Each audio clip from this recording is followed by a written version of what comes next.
करायचं स्मरण. जय जय रघुवीर समर्थ.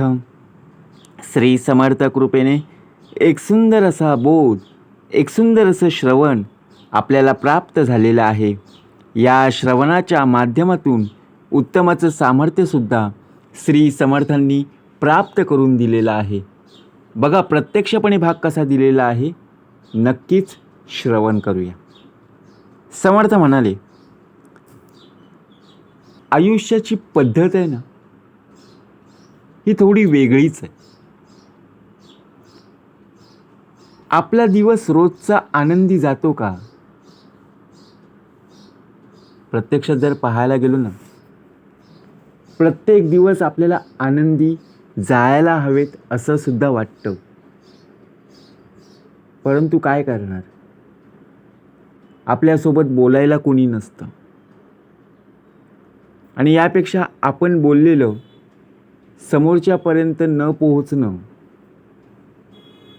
म्हणजे बघा एक प्रकारे शोकांतिकाच. का बोलायला आपल्यासोबत कोणी नाहीये? आपल्यावरती बघा प्रत्यक्षात एक प्रकारे आपलं मन हलकं करण्यासाठी आपण विचार करतो की कोणीतरी माझ्याशी बोलायला हवं. आयुष्याची पद्धती वेगळी आहे हो. तिथे बोलायला बघा कोणीही नसतं. आपल्याला शेवटी आपला मार्ग निवडावा लागतो, स्वीकारावा लागतो. का कोण जाणे. आज जर विचार करायला गेलो, आपल्याकडून लोकांच्या अपेक्षा असतात, लोकांकडून आपल्या अपेक्षा असतात. घेणाऱ्याच्या अपेक्षापेक्षा देणाऱ्याची ऐपत नेहमीच कमी असते. आपण किती लोकांना दिलेलं आहे आणि लोकांकडून आपण किती घेतलेलं आहे याचा विचार एकदा आपण जीवनात केलाच पाहिजे. ही आयुष्याची पद्धत आहे. जर खरंच जर तुला रुपया देता आला तर विचार कर, लोकांकडून 2 रुपये घेऊ नकोस. लोकांकडून फक्त 50 पैशाची बघा अपेक्षा कर. तुला लोक भरभरून देतील. परंतु लोकांना देतो 1 रुपया आणि त्यांच्याकडून घेतो 2 रुपये, मग लोक बोलल्याशिवाय राहणार नाही. अपेक्षा असतात, प्रत्येक जणांच्या अपेक्षा असतात. आपल्याला सुद्धा वाटतं. त्यामुळे काय होतं की आपला दिवस आहे ना आनंदी जात नाहीये. लोकांना वाटतं अरे माझ्याकडून यांनी जास्त घेतलेले आहेत, बरोबर ना. एखादी वस्तू आपण जर घेतली तर लोकांना वाटतं की अरे माझ्याकडून खूप काही घेतलेलं आहे. कारण आठवणी असतात ना, या प्रत्यक्षात बघा आपण जर पाहायला गेलो तर ते कधी विसरू शकत नाहीत. आपल्याला अंदाज सुद्धा येणार नाहीयेत. एखादं मुंग्याचं वारूळ असतं बघा, त्या वारुळामध्ये किती मुंग्या आहेत याचा अंदाज येणार नाहीये. हां, पण एक मात्र गोष्ट लक्षात ठेवा. आपल्या घरामध्ये सुद्धा बघा आपण पाहतो, एखाद्या साखरेचा कण जरी पडला असला ना, त्या साखरेच्या कणावर बघा एखादी मुंगी जर जात असेल तर बरोबर त्या मार्गाने अनेक मुंग्या बघा त्या बरोबर रेषेतच येतात. ही आयुष्याची पद्धत आहे. परंतु आपली आयुष्याची पद्धती वेगळीच आहे. आपल्याला जर कुठे असं खायला मिळालं ना किंवा एखादी वस्तू मिळत असेल तर आपण कधी रांगेचा फायदा घेत नाहीये. मी त्याच्या पुढे कसा जाईन, मी तिच्या पुढे कसा जाईन याचा विचार आपण करत असतो. आणि त्याच्यामुळे बघा आपला जो दिवस असतो तो खराब होतो. कारण का, तिथे गेल्यानंतर बघा ती वस्तू संपलेली असते किंवा तिथे जायला म्हटलं की बाकीचे लोक बघा आपल्याला नावं ठेवत असतात. मग असं काही ना काहीतरी बघा गोष्टीवरून वाद होतो. असं का होतं?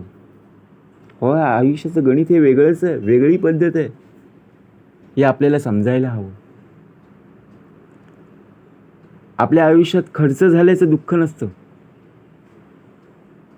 किती पैसा कमावला तरी बघा खर्च होतो. पण जेव्हा आपण हिशोब करायला बसतो ना, जो हिशोब जर लागला नाही ना, कुठली गोष्ट केव्हा खरेदी केली, किती रुपयाला खरेदी केली, किती पैसे खर्च झाले, मग याचा खूप त्रास होतो. खर्च करताना कधी वाटलं का आपल्याला बिनधास्तपणे आपण खर्च करायचा? म्हणून लक्षात ठेवा, प्रत्येक गोष्टीमध्ये वेगळी पद्धत आहे, ती स्वीकारावी लागते आणि त्याच वृत्तीने बघा आपल्याला जगावं लागतं. आज अनेक कारणामुळे बघा आपला देह स्थिर झालेला आहे. आता या गोष्टीचं उलगडा जर आपण करायला गेलो तर प्रत्येक गोष्ट आपल्याला नवीन शिकण्यासारखी असते. कारण बघा, एखाद्या वेळी आपण गावा ठिकाणी जर पाहायला गेलो तर अनेक झाडाची लाकडं, म्हणजे एक प्रकारे कुऱ्या म्हणतात ना, ते पाहायला मिळतात.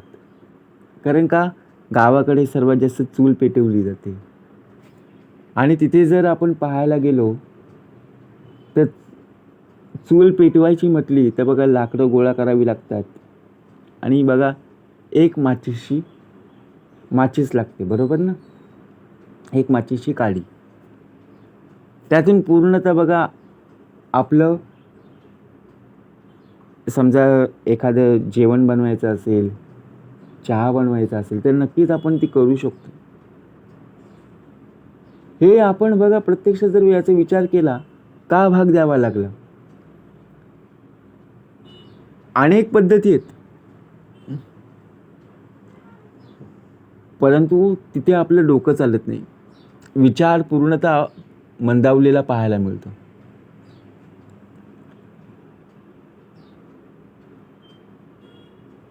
समर्थ म्हणाले, रोजचा दिवस आपला आनंदी जाण्यासाठी, रोजच्या जीवनात नवीन काहीतरी घडलं पाहिजे असं आपल्याला वाटतं.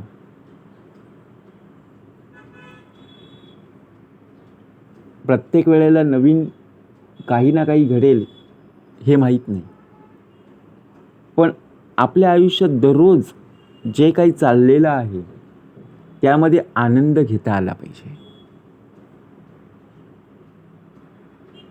कारण बघा, लोखंड असतं बघा, लोखंड ज्या वेळेला बघा त्याचा वापर केला नाही तर तो गंजतो, बरोबर की नाही? मग तशीच एखादी वस्तू जर आपण वापरली नाही तर ती वस्तू खराब होऊन जाते. एखाद्या वेळी कानाने ऐकले जाणारे शब्द, त्या शब्दांचा जर आपण विचार केला नाही तर ते बघा मनाला इजा करत नाही, जखमा करत नाही. परंतु काही शब्द ज्यावेळी त्या शब्दांचा विचार केला, मनाला लागले, तर बघा ते शब्द मनाला त्रास करून जातात. ही आयुष्याची वेगळी पद्धत आहे, ती आपल्याला बघा जपायची आहे. आपल्याला सुद्धा बघा मूल्यांकन गाठायचं, उंची गाठायची. आपल्या यशाची संपूर्णतः बघा उंची आपल्याला ठरवायची. लोक ठरवायला येणार नाही आहेत, त्यासाठी आपल्यालाच अभ्यास करावा लागेल. आपला दिवस आनंदी जाण्यासाठी आपल्यालाच बघा उत्तम प्रकारे कार्य करावे लागेल, मेहनत करावी लागेल.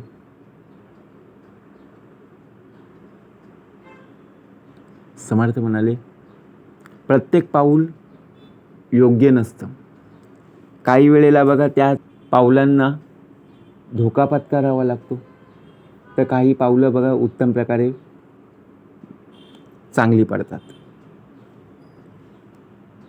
कारण का बघा, आपण विचार करतो घरातून बाहेर पडल्यानंतर असं का झालं म्हणजे प्रत्येक वेळेला चांगलं होईल अशातला भाग नाही ना. तिथे सुद्धा बघा मन शांत ठेवून योग्य निर्णय घेणं गरजेचं आहे. आपल्याला वाटतं की बघा ज्यावेळी घरातून बाहेर पडलं आणि पाऊस पडला आता पावसाळ्याचे दिवस आहे, पाऊस पडणारच, पण जर छत्री घेऊन बाहेर पडलो नाही तर पूर्णतः भिजणारच ना. तसंच आहे आपल्या आयुष्यात सुद्धा अनेक धोके आपल्याला पत्करावे लागतात. मग त्यासाठी बघा आपल्यालाच ज्या पद्धतीने आपण विचार जर केला तर प्रत्येक वेळेला कोणी आपल्याला वाईट म्हटलं तर बघा फारसं मनावर घेऊ नका. आपण मनावर घेतो, ही व्यक्ती मला वाईट बोलली. या जगात कोणीच नाही आहे वाईट.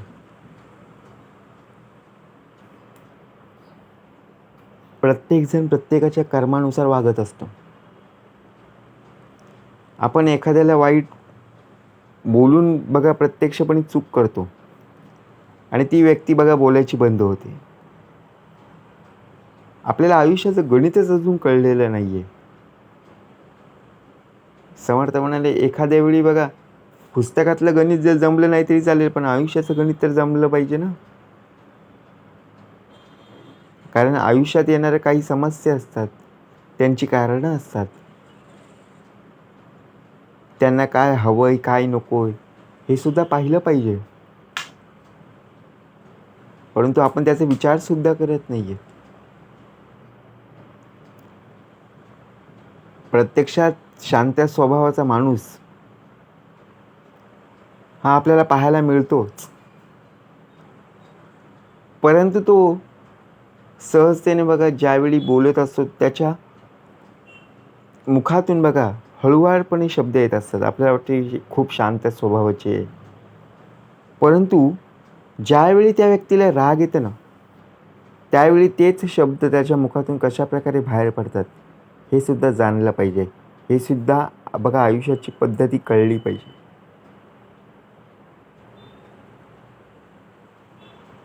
म्हणून माणसं कमविण्यात जो आनंद आहे ना, पैसा कमावण्यात नाही आहे. लक्षात ठेवा, आपल्याला काय कमवायचं आहे, कसं कमवायचं आहे ना, हे सुद्धा आपण स्वतःहून जाणलं पाहिजे.